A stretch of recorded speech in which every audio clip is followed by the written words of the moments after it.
We now know the first 16 selections in the upcoming 2021 NHL Draft. So today we're going to conduct our first mock draft post-draft lottery with the actual selections. We'll jump into that coming up next.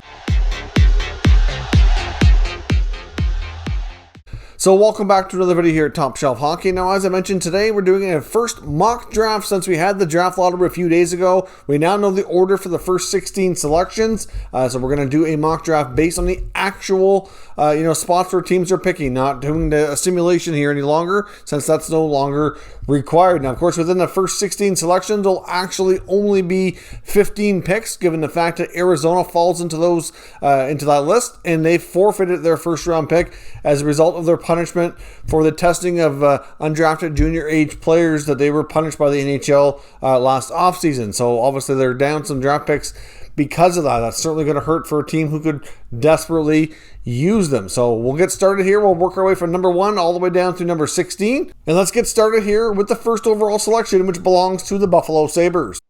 So I think it's a no-brainer. The Buffalo Sabres selecting first overall will take the big Canadian defenseman Owen Power. Owen Power is not going to be the kind of defenseman that's going to absolutely wow you, blow you away. I don't think we can call him a generational defenseman, but he does project to be a solid top 4, possibly top pair guy. He's proven that right now playing for Team Canada at the World Championships. He's slowly worked his way up into a bigger role, playing like over 20 minutes a game, helping them all the way right now getting ready to play in the finals for the gold medal. So I think Owen Power is a player who likely stays at least 1 year in college hockey, will be a very serviceable top defenseman for the Sabres for a long time to come. Next up at number 2, we have the new franchise, the Seattle Kraken. With their first selection, I have them taking a top center from the U.S. development program, Matthew Beniers. Now, Beniers is a player who should fit in well with a brand new team. He's a guy who can play a solid two-way role at the center position. Of course, we don't know who the Kraken are going to have from the expansion draft just yet, but Beniers is a player, can certainly help them out and could be a top 6 forward for them for a long time. To me, this makes sense. I mean, based on what else is available at the this high of the draft, I think they take the top center. Center like Beniers is somebody who we can build around for the future. Third overall, we have the Anaheim Ducks, and I have them selecting the Swedish winger William Eklund. Eklund had a dominating season in the SHL. He's certainly a different kind of player that the Ducks do not currently have. If you take a look at their roster makeup, last year they got a top defenseman in Jamie Drysdale. A lot of their other younger prospect forwards are not really working out. A lot of them, like Max Jones, Sam Steele, Troy Terry, at this point, even though they've been in the system for a few years, are not exactly lighting it up. I think a guy like Eklund could come in the short term and really give an infusion of offense into that team. Fourth overall, we have the New Jersey Devils, and I have them taking the brother of Jack Hughes, Luke Hughes. They desperately need help on the blue line, and why not take one of the top D-men in the draft and fellow brother of the top center, Jack Hughes. I mean, Jack Hughes is a great player. Luke Hughes is a very different kind of player, but to me, this is the perfect selection for this team, and as long as Luke Hughes is on the board, I don't see the Devils passing him up. Next up, we have the Columbus Blue Jackets, and I have them taking another big defenseman from Sweden, Simon Edvinsson. Now, there's a variety of players here that Columbus could go with. To be honest, I found this pick very challenging, and I could eventually change my mind, but considering they're getting ready to depart with Seth Jones likely via trade, they could use another top D coming up the mix here to really shake things up and add to their blue line. Now, Edvinsson may not be the only possible selection. They could look to a guy like Brant Clark as well, who's also a right shot, closer to a comparison to Jones. But this guy gets you the size, strength, and offensive ability. Same time, the Jackets could use help at center, but with Beniers off the board, I say they go for the top defenseman here, Edvinsson. Next up, we have the Detroit Red Wings. Now, in most mock drafts, I've had them taking the goalie. This time, they're taking defenseman Brant Clark. Now that we know exactly where they're going to be picking, as much as they need that goaltender, and Wallstedt does make a lot of sense for them, they also need some help on the blue line. They could also use some help at forward. In my opinion, the Red Wings rebuild is a long ways away from being over, and they really need a little bit of everything. And I think a defenseman like Brant Clark, who could be a star right shot defenseman for them, would have a much more immediate impact than a goalie like Wallstedt. And to me, I think they would go down this road. I can see Wallstedt being a pick here too. Don't get me wrong, but I think this is a pick that they might not be able to pass up. Now, before we go further in this mock draft, I just want to take a quick moment and pause for our channel sponsor, Manscaped. Top Shelf Hockey is proud to be sponsored by Manscaped. Of course, with Manscaped, we have a special offer here for all Top Shelf Hockey viewers where you can get 20% off and free shipping on all orders at manscaped.com. Now, of course, Manscaped just launched a brand new Lawnmower 4.0 trimmer, which is a fantastic product. They've taken the level up here, even again with the skin-safe replaceable blades. It's waterproof, it's wireless charging, has a travel lock on it, as well as a nice light so you don't miss what you're doing. So certainly a terrific product. Now, many people associate Manscaped with their trimmers, which is certainly kind of their top product, but they do have a lot of other great options as well, including what they call the Weed Whacker, which is another trimmer for your ears and nose. And they have a variety of deodorants and sprays as well, which also keep you fresh and are terrific as well. So certainly Manscaped has a lot to offer, and we certainly highly recommend all of their products. So check out manscaped.com and use promo code TSH for 20% off and free shipping. Thank you very much for watching our sponsored video and for supporting our channel sponsor, Manscaped. Now let's get back into the mock draft. Next up, we have the San Jose Sharks, and I have them taking an offensive winger for the Western Hockey League, Dylan Guenther. Now, in my opinion, the Sharks probably could use a little bit of everything here as well, with many of the top D already being selected in this mock draft. I have them taking a pretty good offensive forward here. The Sharks are in a predicament where they have some really bad salary cap issues due to some really long-term contracts on some veteran guys that are going to be eating up a lot of room. They're going to need many guys on ELCs to come in and level things out. And I think Guenther's a player who could come in the not-too-distant future and have an impact and be a nice piece of them in their top six down the road.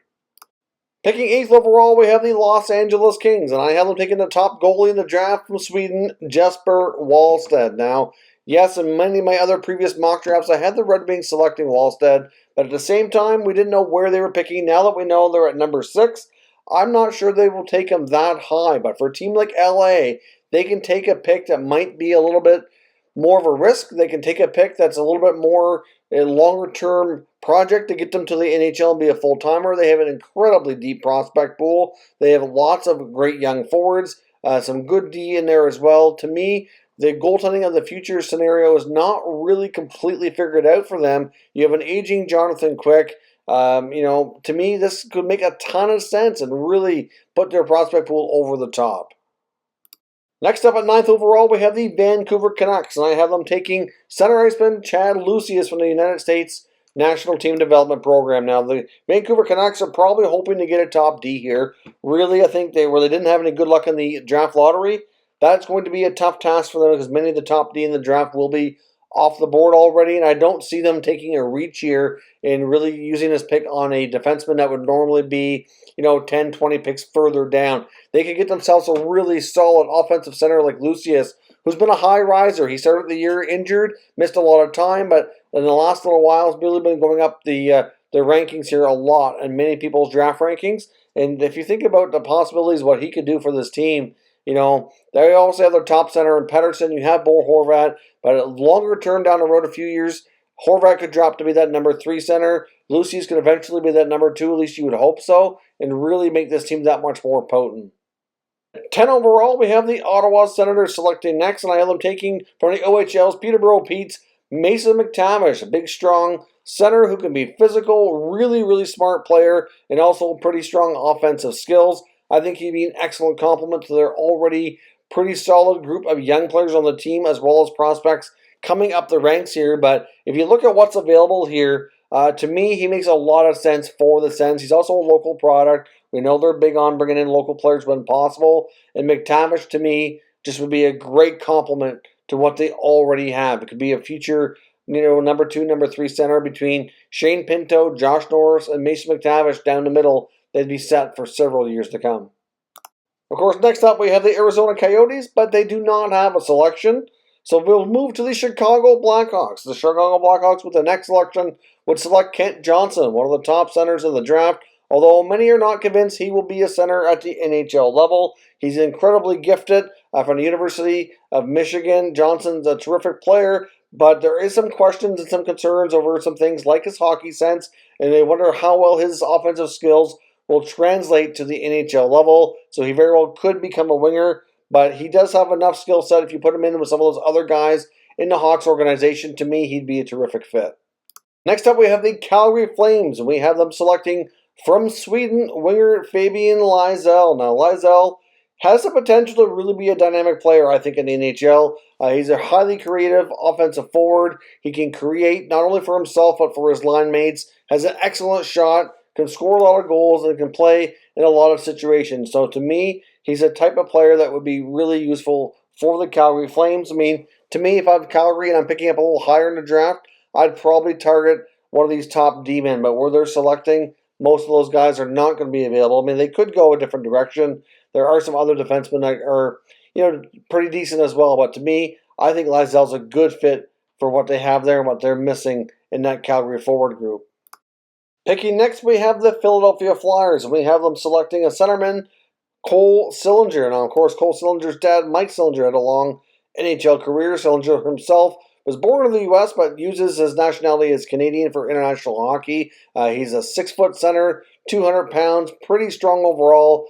Played some time in the Western Hockey League, put up some pretty solid offensive numbers. Did play this past year in the USHL for the Sioux Falls Stampede, putting up 46 points in 31 games, and does project to be a pretty decent offensive center at the NHL level. So to me, Sillinger is one of the better players available at this selection and would make good sense for the Flyers. Next up, we have the Dallas Stars, and we have them selecting left winger and U.S.-born player Matthew Coronado. To me, makes a lot of sense for Dallas. Obviously, the Dallas Stars could use a forward like this guy. He's not on a huge guy. He's 5'10", 183 pounds, but that's going to continue to grow. Obviously, he's a guy who's going to be attending Harvard, so it'll be a couple of years out from likely making the jump to the NHL, but has performed quite strongly in the USHL last season, performing an 85-point pace in 51 games, and also had a pretty solid playoff run. So Coronado, to me, would be a nice offensive weapon for Dallas to add to their mix, and even though they have to wait a little while, I think based on what's available here in the draft, he would be worth the wait to add to their team. With the 16th overall pick, we have the New York Rangers, and I have them taking Canadian-born left winger Brennan Othmann. Now, Othmann's a player should fit well with the Rangers, but they have a pretty deep prospect pool with a lot of great young players already on their roster as well. So it's hard to say what the Rangers really do with this pick, but he's a 6'4", 175 pounds left winger. Obviously, he's a guy who has a hard shot, excellent release, really solid offensive skills, great speed, just an all-around solid offensively gifted forward, and would make sense for the Rangers. But like I said, they are a team that is pretty loaded with young talent that's already on the roster and on the way up as well. They have more than enough capable defensemen, so to me, it makes sense for them to take what I would feel to be the best available forward on the board with this selection. So those are the top 16 selections based on my opinion, who I think these teams will select. Of course, things very well could change, so we'll likely do this again in the future before the actual draft comes up at the end of next month. So certainly let me know your thoughts on the selections, who you think is the best fit for some of these teams, and we can discuss further down in the comment section. If you're new to the channel, make sure you subscribe and stick around. We'll keep you up to date with all the latest news and rumors from all 32 NHL teams, and there'll be lots of content just like this one, focusing on the 2021 NHL Draft and many of the prospects. Thank you for watching, and I'll catch you next time.